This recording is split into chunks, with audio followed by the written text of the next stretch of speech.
Hello, my YouTube friends. Thanks for joining in tonight, the Audio Master Show. Wow, this whole month we're going to be doing some cool stuff. We're going to be talking about just different topics, man. And I wanted to do this just for fun, just because there's so much more to talk about other than studio gear and all that other cool stuff that we love, right? So I thought the month of November, let's just do things crazy, wear our crazy hair, and talk about all kind of crazy stuff that's going on in this world, man. So how do I prepare for the future, or how do we prepare for the future? That's something that we all really have to ask ourselves because of the uncertainty in this world, man. And so, my nephew, he works for a gold and coin company, and you would not believe the people that are calling in and actually dumping tons and tons and tons of their savings into gold and silver, because just the uncertainty out there that's going on right now. And so, I like to do that. I like to invest in different things. As you guys know, I am a microphone lover, and I might end up having to sell all my microphones. Who knows what the future is going to bring, right? I mean, it's just crazy what's going on out there right now, and so many people losing their jobs, and pretty much just living on the street right now because they're either not taking the shot or whatnot, and so they're actually getting fired from their jobs. And so it's just a lot of crazy things going on right now. So how should we prepare for the future? What are some steps that we can all do to help us actually get through this that we're going through, this economic haze, that we're all going through? And a lot of people want to refer it to the days in the 70s, because in the 70s things skyrocketed.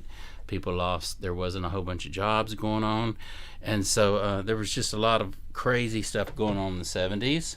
Hang on, guys. I'm trying to show you some cool things right here that I have, and it's my microphones. And so anyway, I really don't know what to say as far as how to prepare ourselves. There's a lot of people out there who prep, and they prep food, they prep water, they prep all kind of stuff, because they're not sure as to where to put their how to prepare for the future. Things keep going up and up and up and up, right? So I know this. Whenever I go to the supermarket or whatever, instead of buying one bar of soap or whatever, I'll buy 4. So it's not like I'm a prepper or anything like that. But I do notice that every time I go back to the store, I'm always running into higher prices. Things continue to keep going up and up and up and up. And so, it's hard for me to justify actually going out and thinking that I know what I need to, what the future is going to bring, because I don't know what the future is going to bring, and nobody really does, right? I mean, we can do our best as to think what's going to happen, but even then, a lot of times we're fooled, and what we think is going to be valuable isn't valuable. And so these are questions that we have to ask ourselves going into 2022. And, it's going to be upon us before you know it. And I just got to say, one thing, just live day by day, and be grateful for the things that you have in your day. And I don't know, you just got to be kind to yourself, man, and do the best that you can, and not get too tied up into trying to predict the future, right? Because we don't know what the future is going to bring. What's going on? Tate, how you doing, man? Peace. Tonight, man, I don't know if you're just now joining in, but this whole month, dude, we're going to be talking about different topics instead of just all studio gear. I thought it'd be kind of fun just to do something different, man. So I'm breaking out my microphones, and I'm showing you some of my cool mics as we go along. And there's nothing scripted out here, man. I never script any of my stuff out. It's just free form and talk and whatnot. Yes, It's the REA. It's not the RCA. But you know what? Look how fine it is, dude. And it's just heavy as a house. It's just a monster. And I don't know if you've actually sang through this mic, man, but oh my God. It is glorious. I mean, everything that I just do through this just sounds just so beautiful, man. Now they make this mic. This is the entry level mic, okay, Tate. And so even the entry level mic, the guts are the same as the high end. It's just the aesthetics of the mic is different. I think the badge, the logo, is in red. That more simulates the RCA mic, and this right here is like a silver or whatnot. So here's the thing, and you can actually. So I was thinking when I bought this mic, being that the ribbon's the same and all the guts, the internal guts are the same as the high-end mic, I thought, well, if I like the microphone, I can always just order the parts out and add to it. Like you can get all this stuff in chrome right here. You can get all the stuff, the yoke and whatnot, all in chrome. You can get this piece down here, chrome. And so you can trick it out. But I wanted to test it out, man, and see if I like the microphone first. But I got to tell you, man, I love this mic. Okay, it doesn't have a diaphragm. It has actually a ribbon mic. This is a ribbon mic in here, so that's actually a ribbon. Let me see if I can get it kind of close. And maybe you can look in there and see where the ribbon is between the magnet. There's a huge magnet in there. But oh my gosh, man, it's super, super, super fun. I love this mic, dude. This mic is, really one of my favorite mics. This one, let me show you this other one.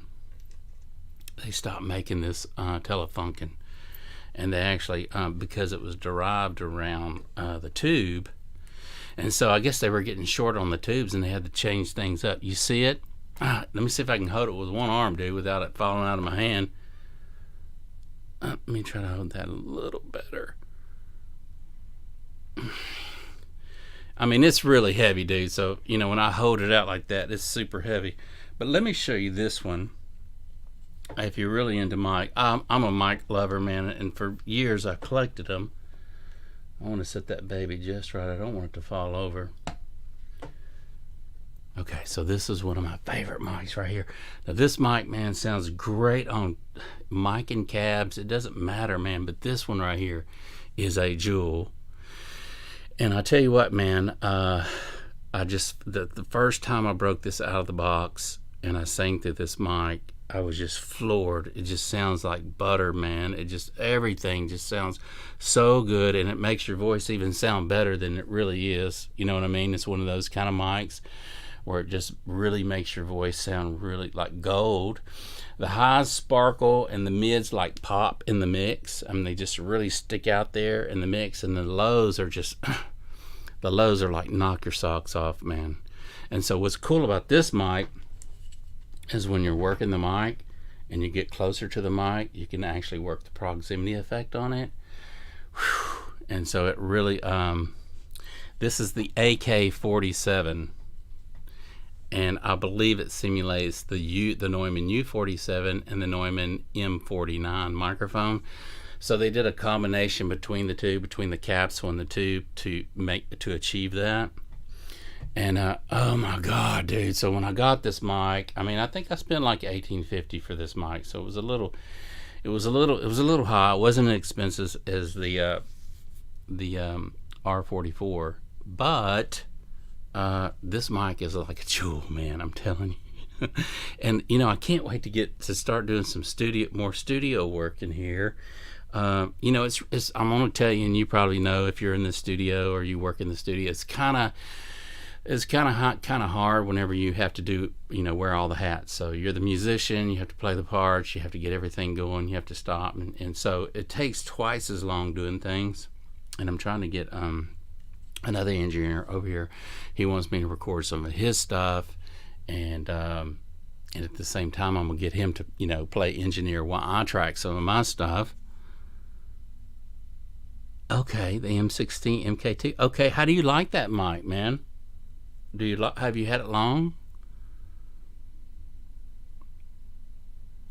Look, Telefunken, you know, man, it's just got some great stuff. I would really love to have that Elam mic. Oh man, I've actually sang through one of those mics, one of the originals years ago, man, and it was just, and only for a second, man. There was some other artists in, and they were actually using that mic. I just so happened to be there at the right time and got to witness all that.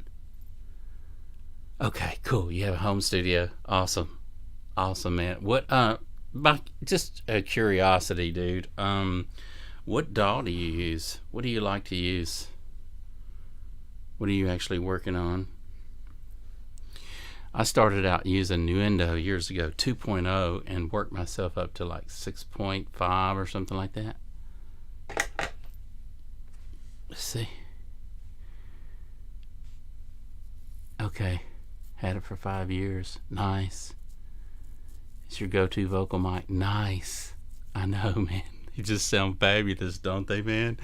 Telefunken just is really a bad boy. I mean, I am so in love with their stuff. I can't say enough about Telefunken, and they just really the quality that Cubase Pro.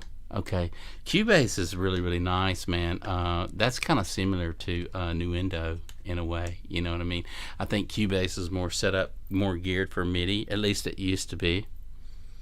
Wavelab Pro 10, nice, nice. What? Out of curiosity, being that we're talking audio here, what do you use any kind of vocal pitch correction, Melodyne or anything like that?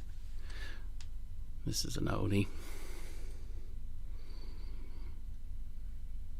Anyway, whenever I use my vocal pitch stuff, I typically only just like to strap it across the vocals. I don't like doing, that T-pan stuff. I really don't like getting crazy with it, but just tighten it up just a little bit. A lot of times I find myself, at least on myself, very little pitch correction at all has to be done. But I can tell a little difference when I bump it up. Waves, nice. That's what I'm using, Waves. And so, do you have the gold bundle? I have the gold bundle. This is another killer mic, dude. Hey, dude. I don't know if you, I don't know if you know or use this mic, man. But look, for the money, especially if you do like some screamo stuff, or you do some rock stuff, or even rap stuff. This is a bad boy right here, man. And it's very inexpensive compared to some of these high-end condenser mics. This is a dynamic mic. Real-time tune. Cool. Nice, man. Yeah, that's nice. And you can actually see it working and whatnot. It's kind of fun looking at that one. I use that one too sometimes. But have you used this mic right here? This is the SM7B. I've actually had this mic for a good while. And I tell you what, it was one of those mics when I first got it years ago. They're just gain hogs. They take a ton of gain. But I've been seeing a lot of people on YouTube. See? Okay, this is the Shure SM7B, and you can look it up. And this might be maybe one of your next go-to microphones, if I could suggest any mic, being that you have a Telefunken.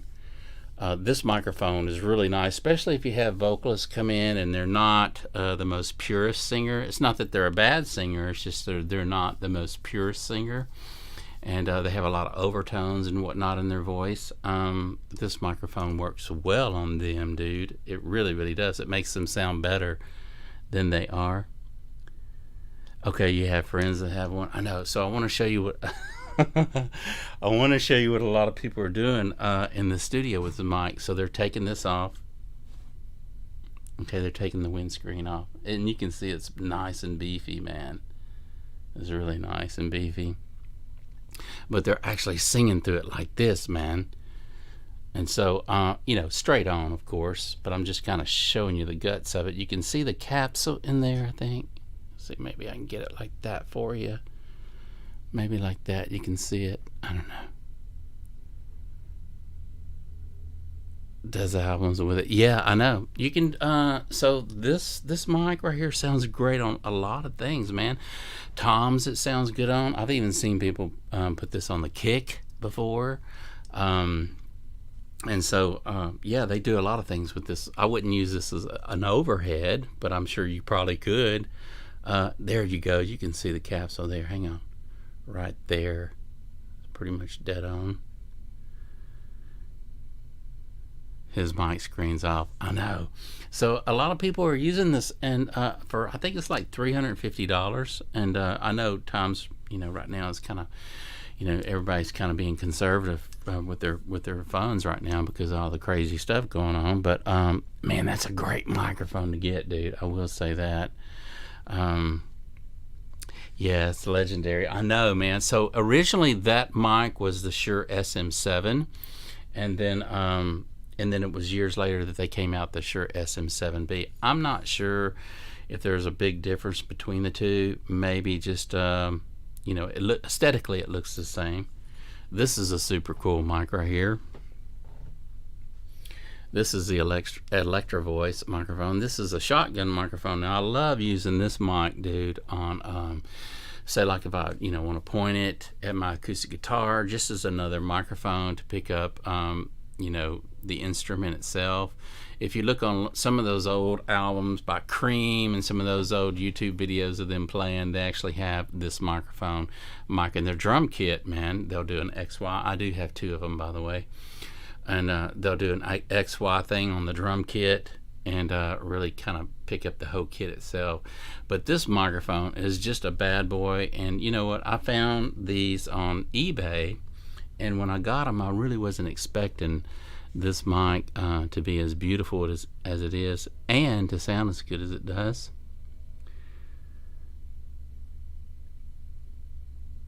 In the rack, Summit Audio, leveling amp. No, which one do you think it is? This rack back here or over here?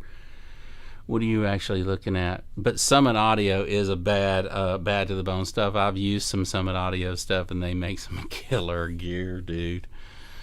Really nice stuff. Are you thinking it's this piece over here? This is a compressor. This emulates the Teletronics LA2A.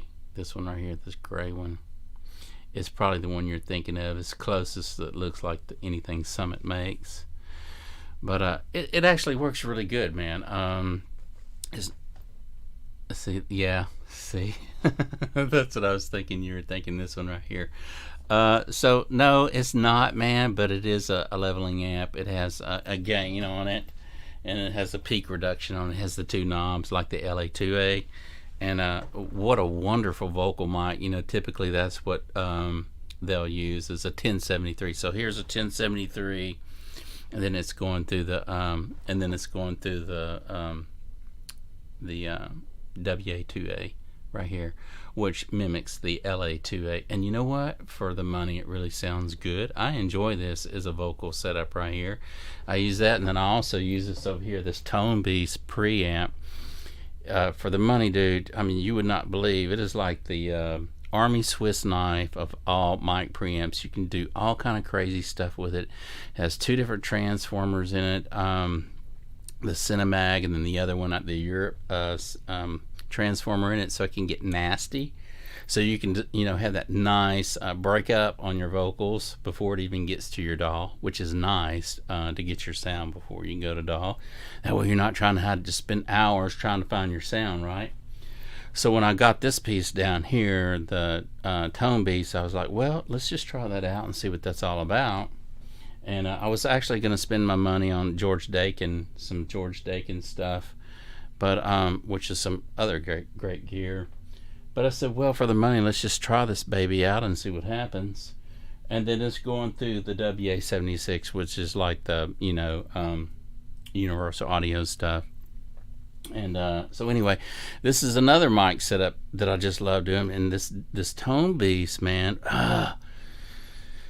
man, you can just crazy. Anything really you dial in, it sounds good. It kind of reminds me of the Distressor compressor by Empirical Labs. And I had the Distressor and the Fatso for many years in my other studio that I used on vocals. And anything you dial in, dude, anything you put it on, it just sounds good. And so that Tone Beast kind of reminds me of that. It's not the original 1073. No, it's not. But here's the thing. It sounds freaking super, super clean, man. It sounds really, really clean. And this one has the EQ on as well. So if you want to EQ before you go in, like I say, I'm all about really. I don't know about you. Every engineer has their own way of doing things, but I really like to find my sound at least on vocals and guitar before I even go to tape. To DAW, just simply because I don't have to spend a whole bunch of time trying to find it as I'm mixing, right? So if I get the sound the way I like it and it sounds good in my earphones, my headphones, and I really like the sound and I kind of envision the way the song's going, what type of song it is, then I like to print it that way, right?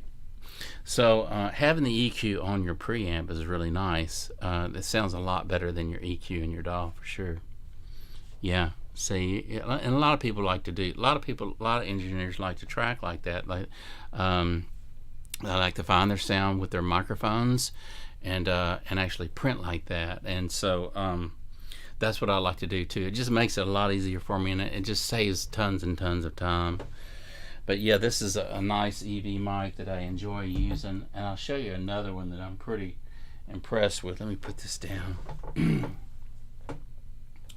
So I actually bought this one right here. Maybe you used Blue before. I've never used Blue microphones before, and a buddy of mine in Dallas was using some of these Blue mics, and he was really into Blue mics. And at the time, I was really into AKG. I had the AKG C414, the old silver face one that I had to let go. But that thing sounded like, and he kept asking me, he's like, man, what microphone are you using? I was like, I'm using the AKG C414. He's like, he was blown away.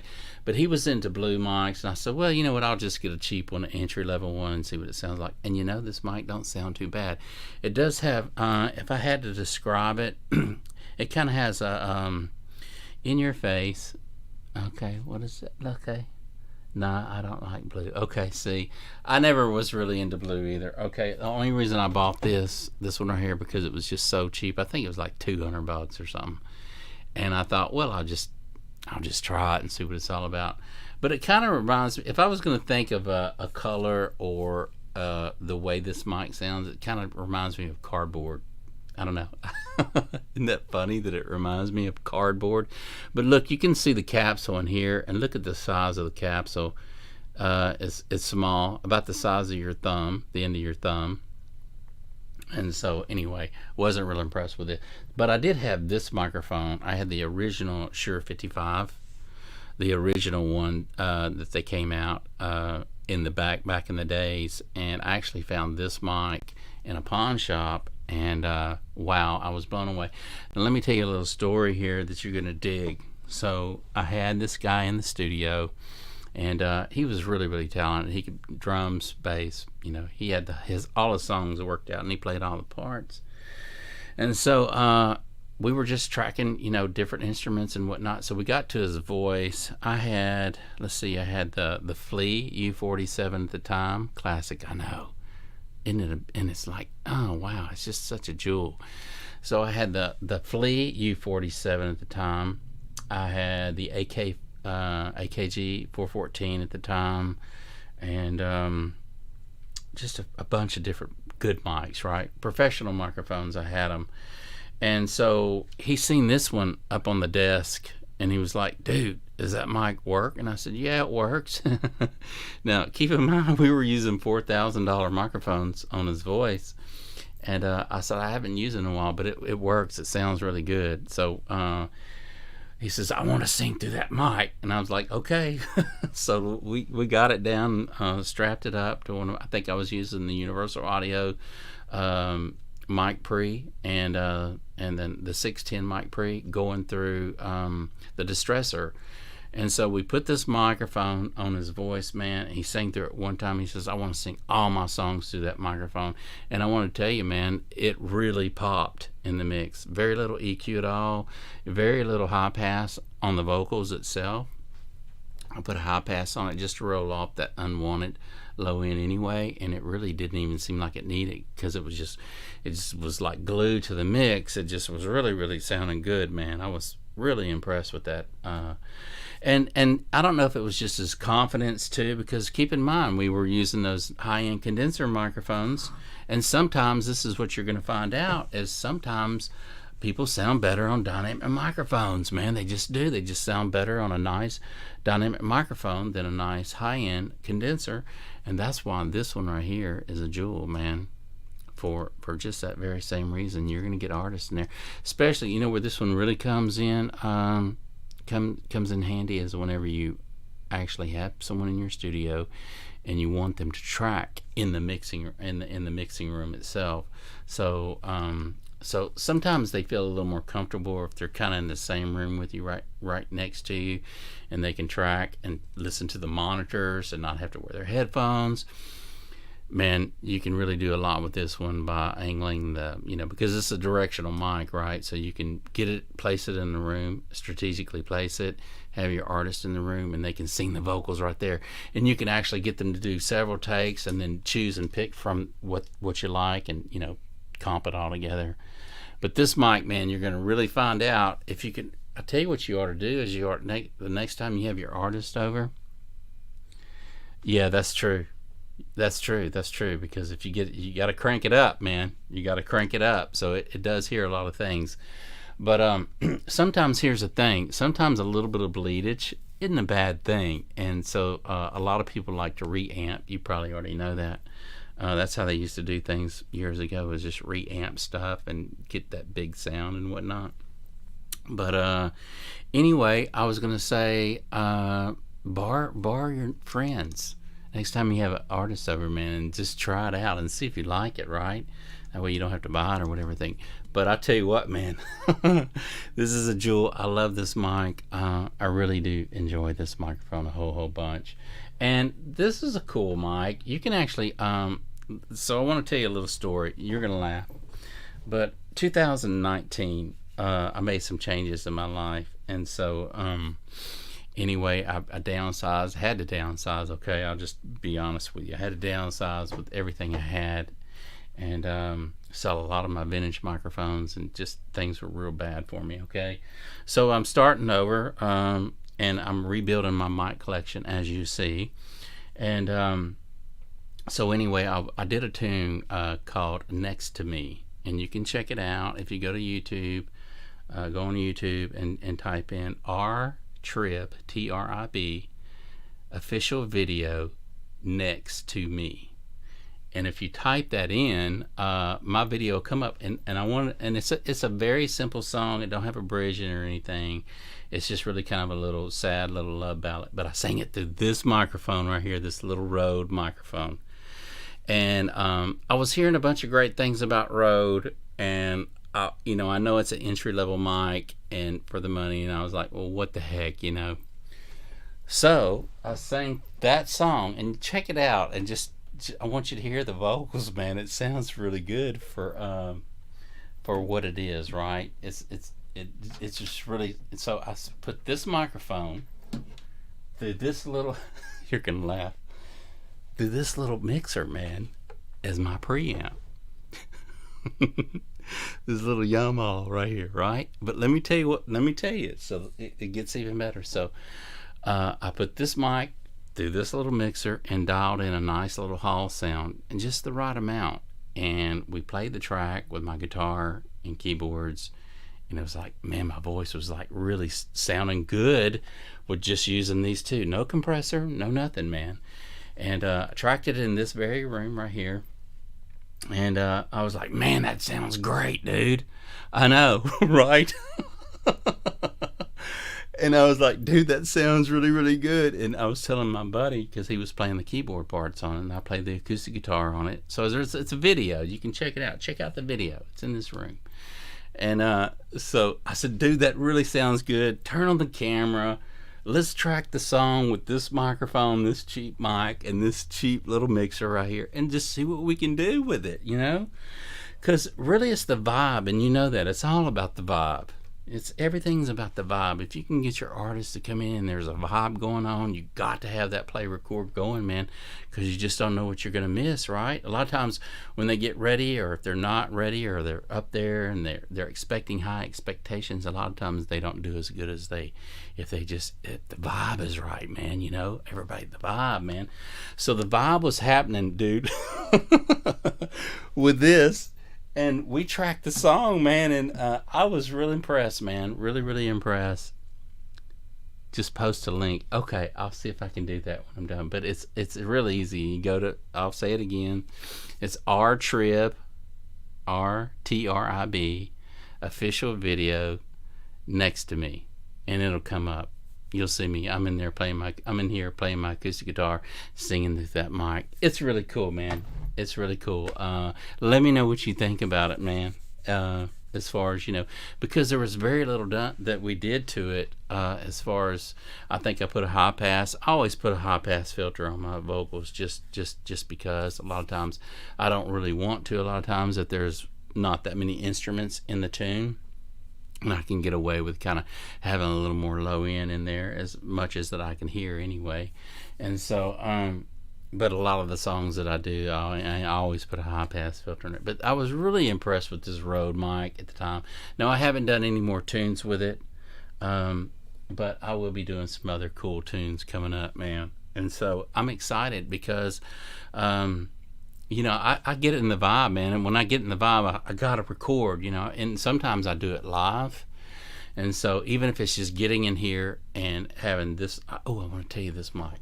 This mic right here is a Stellar vintage microphone. It's a $325 mic or something like that.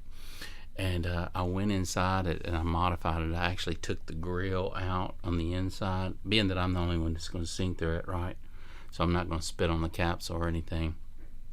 But took the inner grill out. This mic, dude, sounds amazing for the money, man. I just couldn't believe it. And I actually modified the shock mount here. You can see these big red bands.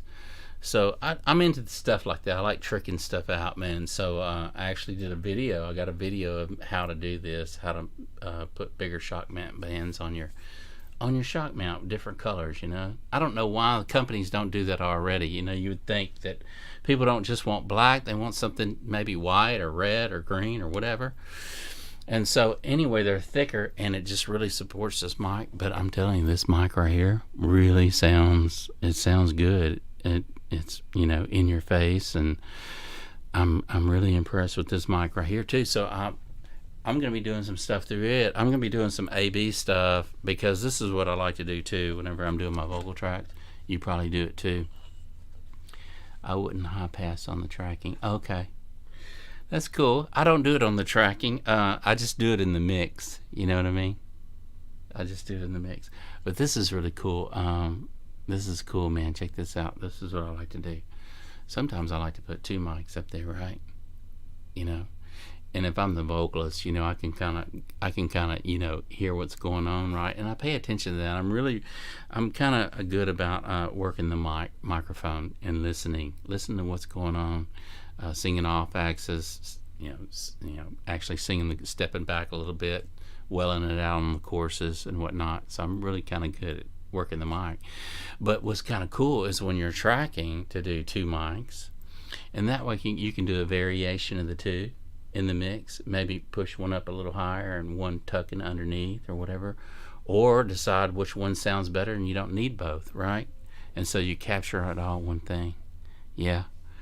So anyway, so I want to ask you, man, I love recording. I love writing music, mixing music. I love anything to do with music, and I'm glad you found me on here, because there's so much to talk about in audio recording.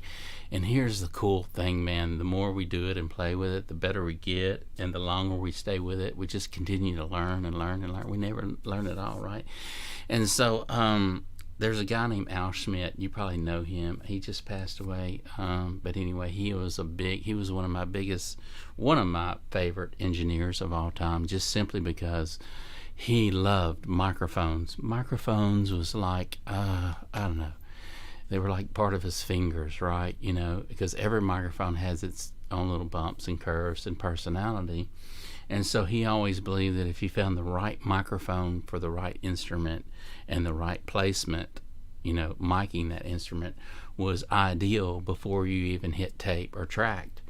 And so he got me thinking like that years ago. And that's why I started collecting all these mics, man. I had tons of EV microphones, those old vintage microphones, a lot of dynamic microphones, a lot of Turner microphones. And I would just put them up and just see how they sound on different tracks. And I was just amazed. Sometimes you'd be surprised. A cheaper microphone sounds better in a particular mix. You would never think, right? You would never think that, like the guy that came in and chose this microphone over some of my $4,000 microphones, condenser mic, and it surprised me too. Okay, I think he passed like either this year or last year. It's crazy, man. I know. Wow.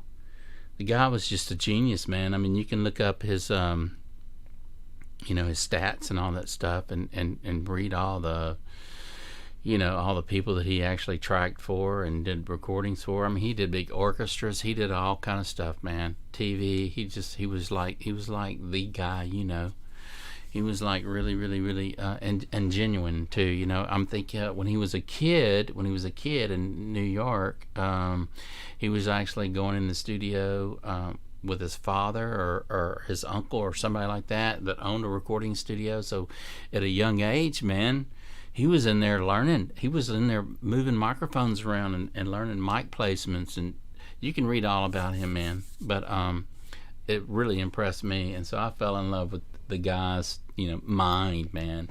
And so I was like, man, yeah. So anyway, sad. We lost it. We lost a great engineer out there, right? But there's a lot of good engineers out there. I am fully aware of his works. Oh yeah, cool. Awesome. Yeah, man, he's just, so sad, right? I mean, so really, man, this channel really is about, I like to encourage people because, a lot of people in these times that we're in right now are, a lot of us can get complacent and kind of lose our drive, man. And this channel really is about encouraging people, man, get in your studio. If you got a song, write a song, record a song, But this month, man, I don't know if you've seen some other videos, but this month I'm dedicating this month just pretty much to, just different topics about what's going on and how we can kind of get through this. And we're all in this together, right? And so even though I'm doing different topics, I still like to encourage people to get in your studio, man. Turn on the gear, man, and just start tracking. Just get in there, because man, once you start a song, it's kind of hard to. You got to know when to stop, right? You got to say, okay, it's finished. Or otherwise we'll be in there tweaking, man. And sometimes we can tweak so much we can take it to a place that don't need to be, man. I've done that many times. I've actually tracked a song, and maybe you have too, but I've actually did some tracking with a band and listened back to it, and it just sounded amazing, and then actually mixed it to sound worse than it sounded before I did anything to it, man. And I was like, okay, we're gonna start over. Because you can get carried away, right? You can get carried away with things, and you got to be real careful about that. But it is such an art. It's a beautiful thing, and I've just been in love with recording and mixing for many years now, man. And I'm never gonna give it up. It's just something that's part of my life, man. But I wanted to tell you, look. Oh yeah. Okay. House of Day. Okay. Wow. Marvin. Okay, East. Okay. Yep. Yeah. So, a lot of crazy things happening right now, man. And we just got to stay with our passion and our love. That's the only thing I can say. Just continue doing what you love to do, man. Keep going in the studio. I encourage you tonight, man. Get in your studio tonight after the show and just go through maybe some of your old tunes and listen to them, but stay in your studio. And if you can have people over to record, have them over in these times right now, man. It's going to help us all get through this mess that we're all in. And tonight's show was really going to be about how to prepare for the future, or what are we doing for the future. I don't. A lot of people. My nephew actually works for a gold company, and I mentioned that earlier. And he has tons of people that are calling in daily and just buying tons of gold and silver. I mean, nobody knows. Nobody knows what the future's going to be, right? So here's the thing I will say: if you love something and you enjoy doing what you're doing, never stop doing it and never give up, because it ain't over until it's over, right? And you know that. So I appreciate you joining in tonight, man. It's been tons of fun hanging out with you, man. But I typically come on between 6 and 9 o'clock Texas time, and I typically come on and hang out and talk about different subjects and whatnot. I like to really talk about audio gear, mixing, and a little bit of mastering techniques and using pink noise and whatnot. I started doing that some time back, and a lot of people are totally against using pink noise, and a lot of people kind of are. But look, you can really see those frequencies, and for me, it's a lot easier for me to use it in the beginning, and that way I get a good balance, and then I go from there. So, but yeah, it's a neat thing if you like using it. I like using it. But it took me a while to even start using it. I got to be honest. I was real stubborn about using it and thought that that can't help me. I'm just going to use my ears. But it really did do a telltale thing for me and get things. It helped me because, you do get ear fatigue. So you can sit in here. If you sit in here longer than 15, 30 minutes working on a mix, especially if you got it cranked up or you're cranking it up and down, your ears get fatigued, and then all of a sudden you start hearing things, and man, it can just really throw you out of whack. Good. Awesome. Now I don't feel like the Lone Ranger, man, because I tell people that, man, how it really, really changed my mixing up and my strategies, and now I don't really have to spend too much time just getting the balance. I can see things. I can see that I got the right curve going on the EQ, on that, and then I can start working with it and adding flavor to the mix, or flavors to certain things, and delays, and certain parts of the song or whatever I want the voice to carry on, or do any type of panning from right to left and cool things like that. I like to kind of keep things moving in the music to kind of add interest. It reminds me of those old Led Zeppelin albums, man. If you listen to some of those old Led Zeppelin albums that Eddie Kramer did, he did some really, really cool stuff as far as moving things around in the mix. And I like to kind of think of music like that. You have that stereo. But here's the thing, man. Everybody is listening to music on this. And it's just crazy, man. They're listening to it in mono. And, they don't get a chance to actually hear the cool stereo field that you and I are hearing in the studio, man. We get to hear the separation, and we get to hear all that cool stuff. When are they going to put at least 2 speakers in this iPhone? At least you'd have a little bit of separation going on. It wouldn't be in mono, right? But everybody's listening to iTunes through an iPhone. I mean, okay. Oh, wow. Your monitor. Okay, cool. Nice, man. So they're not hearing what you and I are hearing. They're not hearing how good the mix really, really sounds, right? And you and I both know. By the way, what do you track at? 48K, 98, 44? What do you like to track at? Anyway, so we're hearing it the high quality. We're hearing it tracked at 44 or 48 or whatever, and by the time it gets to MP3, man, we lose all that. We lose the great sound that we started out with. And so this is what's going to be cool, man. If they can get it to where you and I or everyone's listening to it at greater than 16-bit, wouldn't that be nice? 2496, nice. Yeah, I know, man. Wouldn't that be nice if they can actually get it to where everyone's listening to it at that sample rate? You know what I mean? That's when it's going to be cool. And I hope they do it, man. Why not? They're coming out with these, you got 4K TVs now, and they're expensive as all heck get out. But, and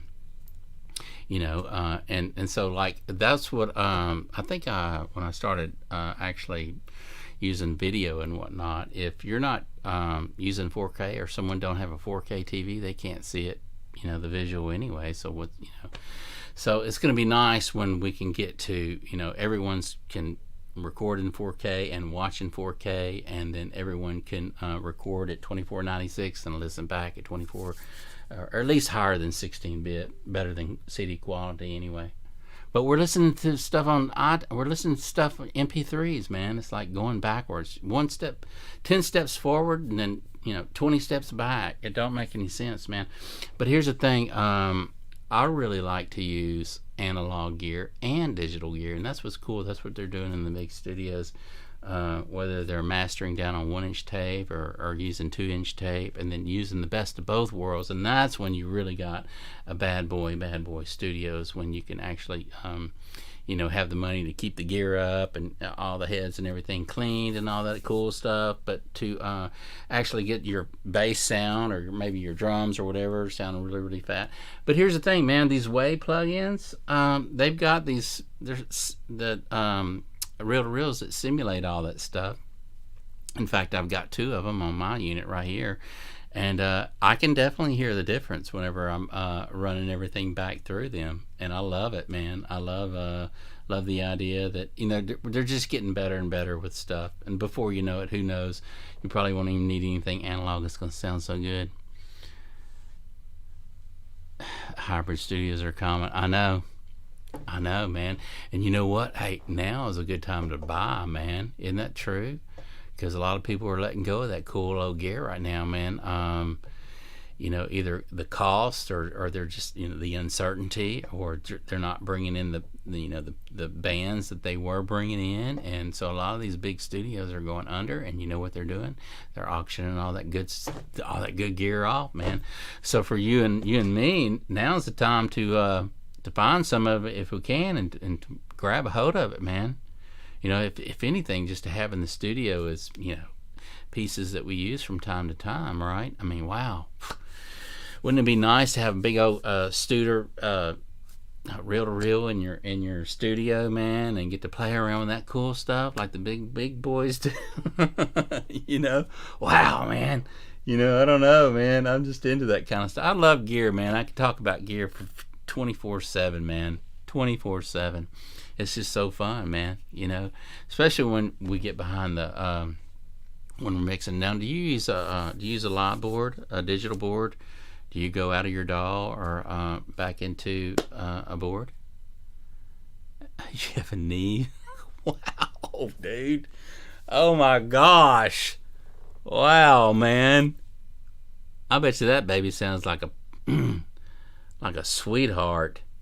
I was really wanting that Trident board, man. I was really wanting to get a Trident. I was going to build a home studio here, not in this room, but I was going to convert a nice, it's like 24 by 30 something long garage into a studio. And I was like, man, and then everything went crazy. But I was really looking into those Trident boards. A lot of those Tridents that they use on, a lot of people use the Trident board to actually mix on. But I've never worked on an Eve, man. But I tell you what, how could you not love that board, man? That's insane. So have you heard of the Antelope? It's the 64 ends. It has Dante on it. It has what's her name? Sylvia Macy.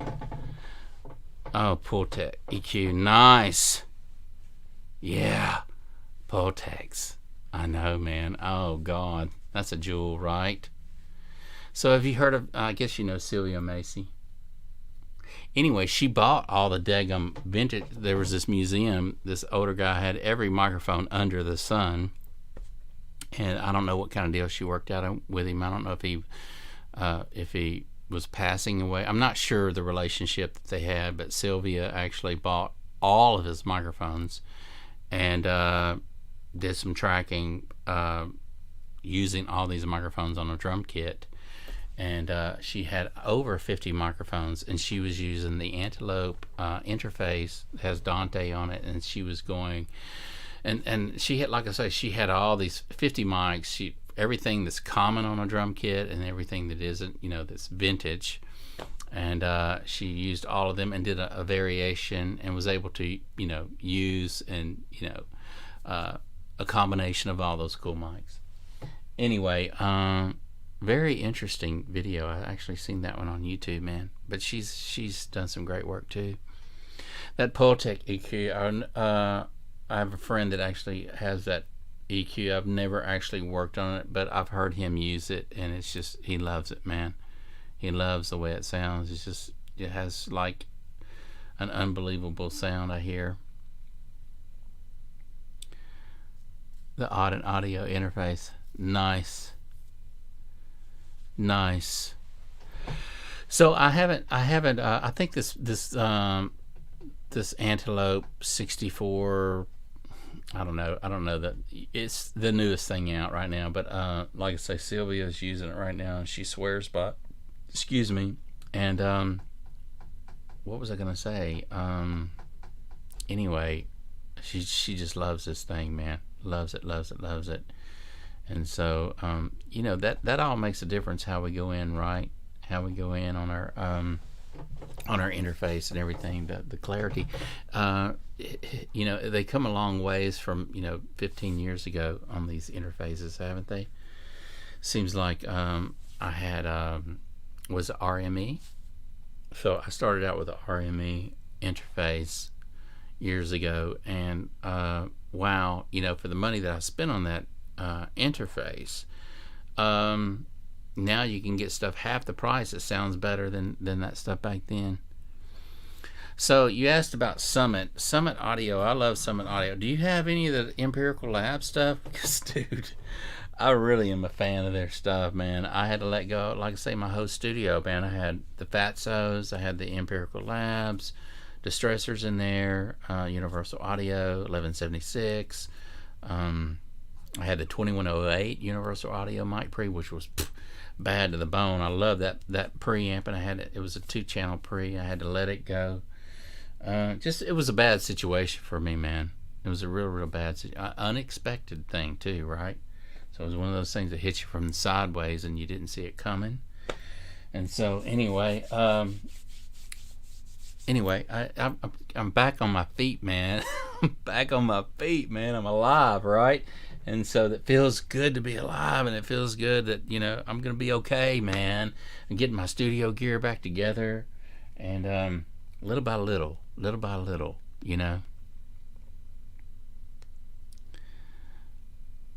Oh wow. Oh cool. I've never Darla 24 by Echo. I've never heard of that interface, man. I'll be honest with you, I've never heard of that. Is that like cream of the crop stuff or what? Darla 24 by Echo Audio. I have never heard of that interface, I swear. Huh. Where did they make that at? Is it made in USA? Because there's a lot of stuff out there, right? There's a lot of gear out there made all over the world, man. So I don't know. I've never heard of that one. That was in 2000. Okay. Yeah. So you've been doing. How long have you been doing it? How long have you been an engineer? California. Wow. So do you know the maker, the designer that made that?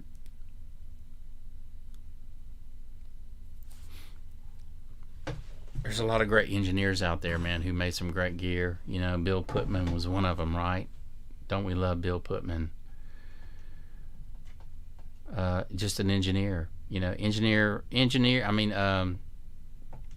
yeah, over 30 years. So maybe you and I probably been doing it about the same time. I actually started tracking on reel to reel back in 1986. That's when I fell in love with recording a few of my songs in another guy's studio. And Marcel. Nice. So yeah, so and I knew at the time he had one of those old vintage cool Sony mics. I forget which one it is, man. Right off, I'm tongue tied right now, but it was the old vintage condenser Sony mic. It sounded wonderful.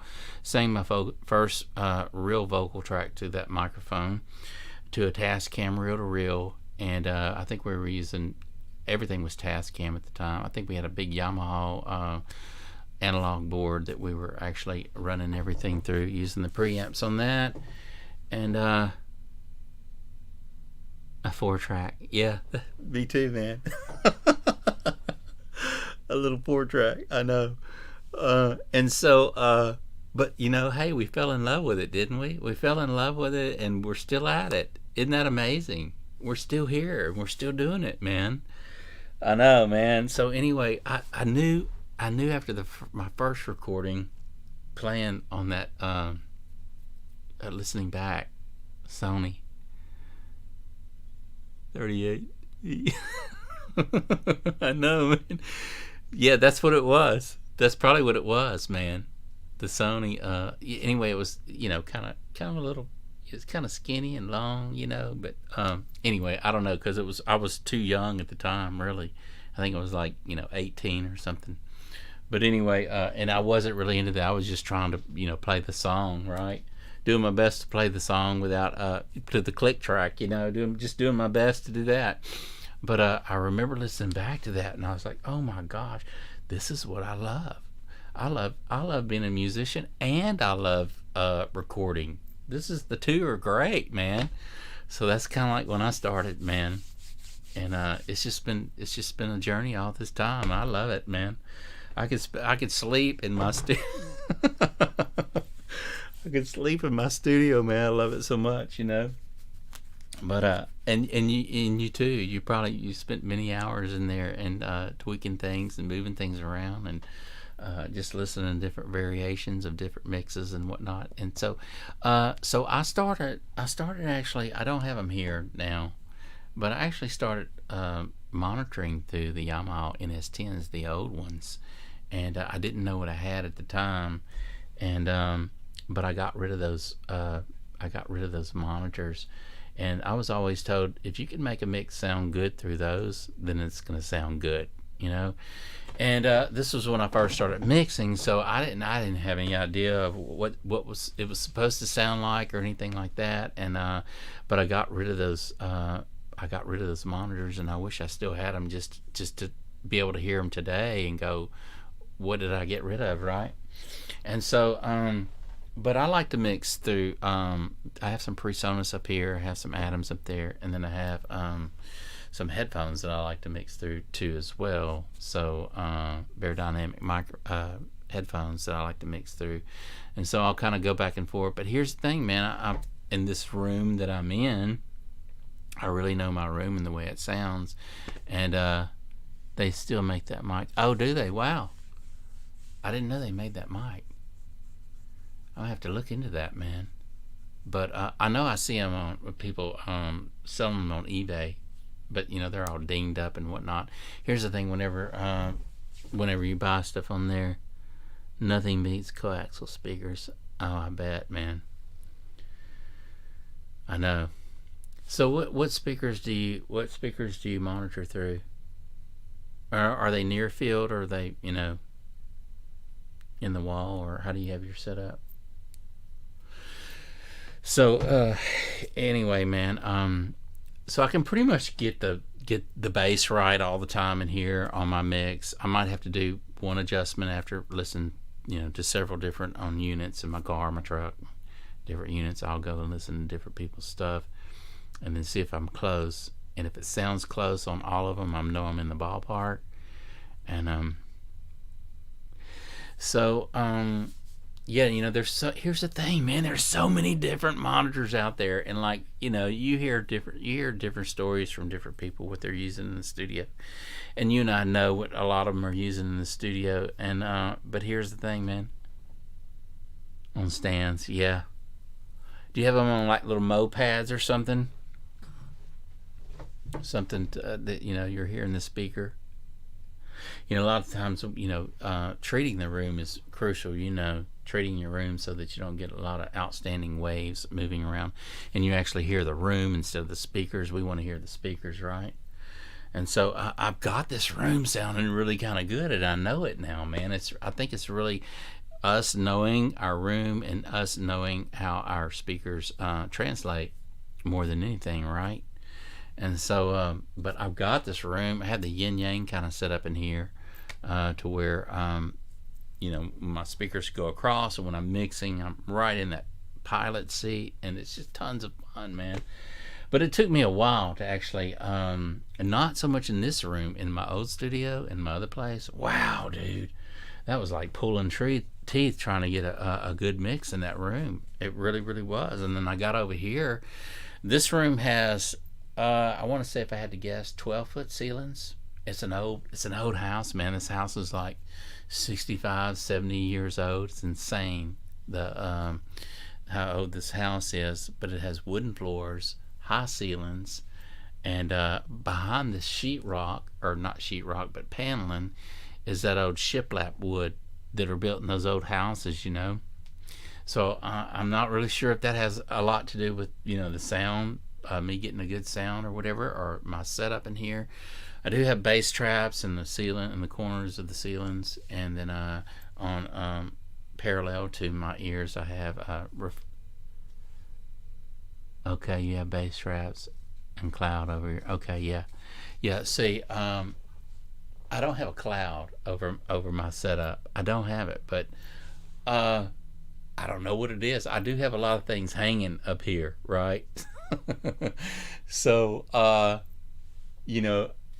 I'm not sure if that has anything to do with it. I don't have any diffusers or anything on the back wall behind me, which would be over here, because I'm actually facing this way mixing. So I don't have any diffusers back on that wall, but I do have a couch back there, and I've got bass traps in the corner, and I do have sound absorbers on the wall back there as well.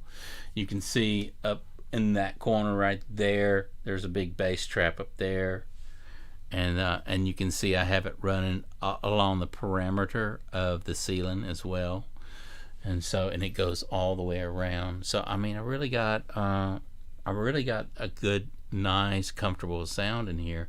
There's not a whole bunch of reflections or anything. So this room, I really like to track my acoustic guitar in here too, and it's just, wow, it's so much fun, man, right? Okay, yeah, I've been wanting to actually get some of those clouds, and I've actually been wanting to actually make some nice diffusers on my own, cutting different lengths of wood and whatnot, and gluing it to a backboard and just doing it. I mean, it can't be that hard to make, right? You just really want something to break up that sound. You need to put some panels overhead at the mixing position. I know, I really, really do, right? I really do. But I will say that I've been getting some pretty decent mixes, but it doesn't hurt to do what the pros are doing, right? I need to do that. And I really want to put some diffusers on the back wall back there in the back. But not only does it work, man, but it just looks cool. It's all get out, right? With all those different lengths of boards and everything, or styrofoam, or whatever you plan on using. It just looks cool, man. I think I can do it, man. So that's going to be one of my little projects. I may even do a video on making that, just cutting up a bunch of little boards and whatnot, and gluing them at different heights, and just try it out. See what happens, man. Oh, cool. They got the kits online. Huh. I'll have to Google that. Hey man, here's the crazy thing. Is you can find everything. Look, you got these rebuild kits on preamps. You can actually, if you're into soldering, and you can do that kind of work, now they've got these microphones, man, that simulate the Neumann mics and whatnot. And so I don't know, man. They got all the stuff to build it yourself, and half the cost, or less than half the cost, And so if you can solder, I can solder, but I'm not an expert at it. It's not something I do every day. So I would want someone to do that for me. They can probably do it in half the time and get it right. You build the kits. I know these kits, man, that you can build is just insane, man. Now I did modify. I did a video on. I took a entry level mic, MXL microphone, condenser mic, and I actually changed out. Was it the R or the K47 capsule that I got through microphoneparts.com, and I changed it, and it's just 2 wires, man. You get the saddle, and you get the capsule itself. And I said, man, I can do this, man. It's just 2 freaking wires. How can you go wrong? It's a cheap mic. I mean, it's not gonna hurt if I booger it up anymore. So I did it, and so I took the saddle out of it and put the capsule in it, and actually put an old RCA tube in the mic that I'd found on eBay. And wow, so the capsule made a huge difference. And then whenever I put the tube in there, the old RCA tube in there that worked fine, tested out great, man, it just really had such a beautiful sound. I was really impressed. I was impressed with myself just for doing it, man, and getting and hearing the results, man. And so, but you can do all that. You can, man. You can change all the capacitors and resistors and all that cool stuff out in there, and transformer, and really make a jewel microphone, man. I love mics, man. I mean, that is really one of my things. And I tell you what, and you probably know, but this microphone, man, it's just a bomb, man. I love this mic. This is just a really, really nice sounding mic. Takes a ton of gain to get her going, man. But I really like this mic, and I can't wait to do some different vocal tracks through it. Now, I've been just rehearsing a bunch of my songs lately, so that's what I've been doing, is just rehearsing a lot of my stuff, and then it'll get to the point where I just want to do it and I want to record it, because I don't have an engineer in here to play engineer, and I don't like really wearing all the hats all the time, man, because I'm more into rehearsing the song, getting it right, and then wanting to put it down. So sometimes in here, you can look at some of my other videos. I've done some other videos. You can go back and look on YouTube. I've got some live stuff where I'm just using one microphone. I'm singing through it, and maybe my acoustic guitar, and I'm just tracking, man, on the fly. One taker, man. and hope I get it right. Hope I don't mess up or anything. Without a click track, just playing, man, with the groove and the vibe. And so anyway, yeah, I love it, man. There's nothing better, right? Nothing better than being in your studio and recording, hanging out and talking to audio gear, and hanging out with other people that enjoy, share the same compassion and love as you do, man. It's nice. Hey, man, it's been great talking with you tonight, man. And the fact that you've been doing it as long as I have, man, and just still at it. That's just awesome, man. It's nice that we can run into people like this, right? That enjoy music and enjoy the recording studio and can play. And you know what? I am going to look into that cloud. I'm going to take your advice and get me a cloud up here, man. I've got the lighting. I've got my lights. Look, it took me forever, man, to get my lighting right in here. At least the way I kind of wanted it. I really wanted it to be able to where you could see me talking and whatnot, but I wanted the vibe thing going on, man. I wanted the feel, the groove, yeah, man. Come back on again, man. Come hang out with me again, man. If you ring the bell, I think it'll let you know when I come on. And come hang with me, man. Just come chill with me and talk. We'll talk some gear. But I do come on between 6 and 9 o'clock pretty much every night. But if I'm not, I'm between those times. That's Texas time in the evening, 6 and 9. And we'll talk some more gear, man. I appreciate you coming on tonight. But look, man, come hang out with me again. Until then, we will see you later. And I appreciate you coming in and talking audio gear with me. Have a good one, man. And we will see you later.